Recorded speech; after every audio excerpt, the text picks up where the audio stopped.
Hello दोस्तों, मैं चंद्रभान चंद्र blog में आपका स्वागत करता हूं। और आज 16 अक्टूबर है और मैं 17 अक्टूबर को आगरा से ब्रज 84 कोस की परिक्रमा करने जा रहा हूं, जो कि मैं बलदेव दाऊजी से शुरू करूंगा। तो यह परिक्रमा जो मथुरा वृंदावन में यह परिक्रमा कई तरह की है। गोवर्धन की परिक्रमा है, बरसाने की परिक्रमा है और आपके वृंदावन की परिक्रमा है। तो काफ़ी परिक्रमा की जाती हैं। ब्रज की जो 84 कोस की एक अंदरूनी परिक्रमा होती है, जो कि ब्रज के अंदर जितने भी मंदिर हैं उन मंदिरों के दर्शन किए जाते हैं। लेकिन जो मैं परिक्रमा करने जा रहा हूँ वो है बाहरी क्षेत्र की चारों तरफ पूरा जो ब्रज आता है उस ब्रज के चारों ओर मैं इस परिक्रमा को करूँगा, ब्रज 84 परिक्रमा को। और दोस्तों, यह 3 प्रदेशों से होकर के गुजरती है, उत्तर प्रदेश, राजस्थान, हरियाणा, जहाँ से मैं ये परिक्रमा शुरू करूँगा बलदेव दाऊजी से। तो वहाँ से मैं ब्रह्मांड घाट और आपके रमण रेती, चिंताहरण मंदिर, गोकुल होते हुए जीटी रोड है, जीटी रोड पे आने के बाद एक गांवों में होकर के रास्ता जाता है। हो सकता है कि मैं उस गांव के रास्ते को अवॉइड कर दूं, क्योंकि वो वहाँ काफ़ी कच्चा रास्ता भी है। तो मैं साइकिल से परिक्रमा कर रहा हूँ, तो वो पैदल वालों के लिए वो रास्ता सही है। तो मैं साइकिल से चलूँगा, तो जहाँ तक है मैं रोड को ही पकड़ूंगा। तो वहाँ से फिर मैं रोड के रास्ते से होता हुआ आपको ये जय गुरुदेव मंदिर होता हुआ और जो शौक के लिए जो रास्ता जाता है, शौक के रास्ते पे चलूँगा। फिर शौक से यह रास्ता जो है कुमेर होता हुआ डीग जाता है, जहाँ से हम राजस्थान में प्रवेश कर जाएंगे डीग जाते समय। तो राजस्थान में प्रवेश करने के साथ ही वहाँ पर जो ब्रज 84 कोस की परिक्रमा के तहत जो श्री कृष्ण भगवान ने अपने माता पिता के लिए जो चारों धाम यहाँ ब्रज में ही उपस्थित कर दिए थे, यहीं पर ला दिए थे, तो उन 4 धामों के दर्शन कराऊंगा। उन 4 धामों में आपको बद्रीनाथ, केदारनाथ, यमुनोत्री, जमुनोत्री और ये चारों धाम। इसके बाद फिर मैं आपको चरण पादुका से आगे चलेंगे तो फिर आपको जो है भोजन थाली से होते हुए फिर आपको हम हरियाणा में प्रवेश कर जाएंगे, जहाँ से हम बंचारी और आगरा दिल्ली हाईवे को क्रॉस करते हुए और आगरा दिल्ली रेलवे मार्ग को फाटक पार करते हुए हम आगे बढ़ेंगे। तो उधर उस रास्ते पर हसनपुरा एक जगह आती है, जहाँ से हमको यमुना नदी बोट के द्वारा पार करनी पड़ेगी, क्योंकि अभी वहाँ पुल बन रहा है, पुल का काम स्लो चल रहा है। लेकिन जब भी पुल बन जाएगा तो ये बोट के द्वारा पार करने की समस्या खत्म हो जाएगी। तो वहाँ से जब हम चलेंगे आगे तो हमको राया आना पड़ेगा। तो राया आकर के राया से फिर हम सीधे बलदेव आएंगे और रास्ते में जो भी मंदिर पड़ेंगे उन मंदिरों को हम आपको दर्शन कराते चलेंगे, जो गांव पड़ेंगे गांव के बारे में बताते हुए चलेंगे। तो यह परिक्रमा 3 तरह से की जाती है। अधिकतर लोग इसको पैदल करते हैं, पैदल में समय ज़्यादा लगता है। मैं साइकिल से करूँगा तो मुझे ज़्यादा से ज़्यादा 3 दिन लग जाएंगे।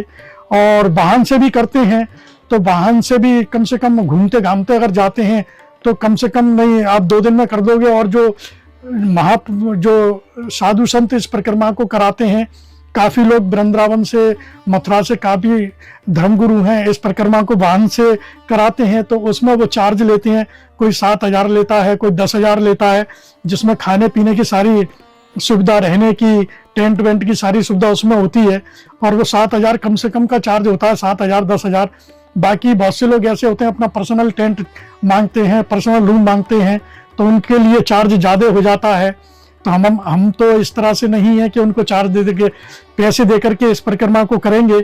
हाँ, एक महंत हैं, एक पद्मश्री पुरस्कार विजेता हैं, उनका नाम है रमेश बाबा और वो बरसाने के हैं। बरसाने में मान मंदिर के पुजारी जी हैं, मान मंदिर के पुजारी महंत जी हैं।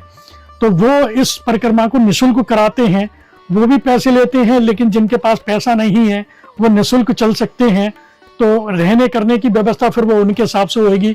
आप कहो कि हमें पर्सनल चाहिए तो ऐसा कुछ नहीं है। उनकी परिक्रमा भी 5 अक्टूबर को शुरू होने जा रही थी निःशुल्क।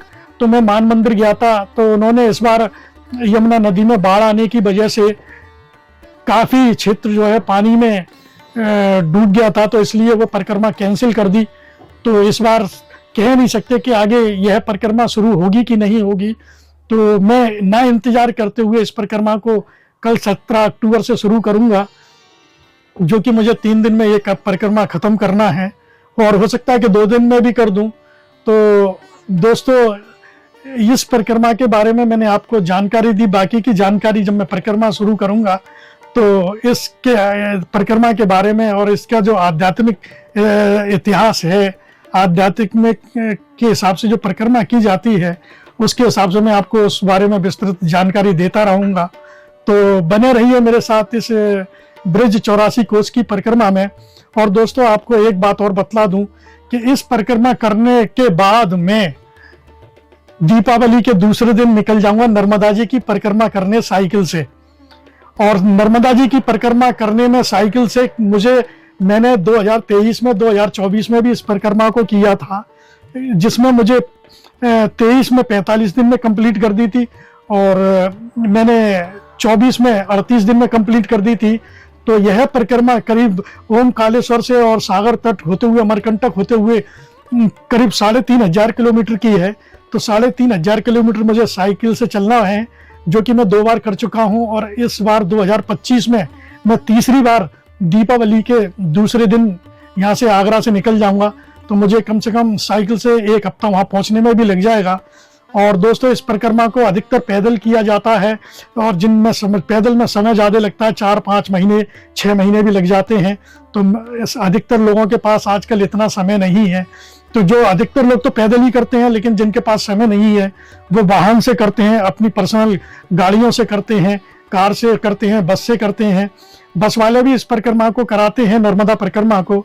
तो उसमें उनका जो चार्ज होता है, कोई 10,000 लेता है, कोई 8,000 लेता है, जिसमें खाना पीना रहना सारा उनका रहता है। और बाकी का मैं इस साइकिल से मैं दीपावली के दूसरे दिन आगरा से रवाना हो जाऊंगा नर्मदा परिक्रमा जी के लिए। तो आप इस ब्रिज 84 कोस की परिक्रमा का भी आप आनंद लीजिए। और नर्मदा जी परिक्रमा जो 2025 की करूंगा, तो आप उसका भी मेरे साथ बने रहना मेरे इस चंद्रा ब्लॉग में। तो मैं उस परिक्रमा को भी आपको कराऊंगा साइकिल से द्वारा। आप अगर नहीं कर सकते हैं तो मेरे द्वारा इस परिक्रमा को, नर्मदा जी की परिक्रमा को कर सकते हैं। मैं किस किस तरह से जाऊंगा, कहाँ कहाँ रहूंगा, किन किन आश्रमों में मैं रुकूंगा, वो मैं सारी जानकारी आपको देता रहूंगा। तो बने रहिए मेरे साथ इस ब्लॉग में। तो दोस्तों, कल से मैं जो परिक्रमा शुरू करने जा रहा हूँ, यह परिक्रमा जो है मेरी ब्रिज 84 कोस की परिक्रमा है। और बाकी की मैं विवरण आपको जो परिक्रमा शुरू करने के बाद दाऊजी मंदिर से आपको लगातार देता रहूंगा। तो चलते हैं और कल का इंतजार करते हैं। तो बने रहिए मेरे साथ इस नर्मदा जी की परिक्रमा, आने वाली परिक्रमा में। और कल से जो शुरू होने जा रही है मेरी ब्रिज 84 कोस की परिक्रमा। तो चलते हैं। जय श्री कृष्ण, राधे राधे।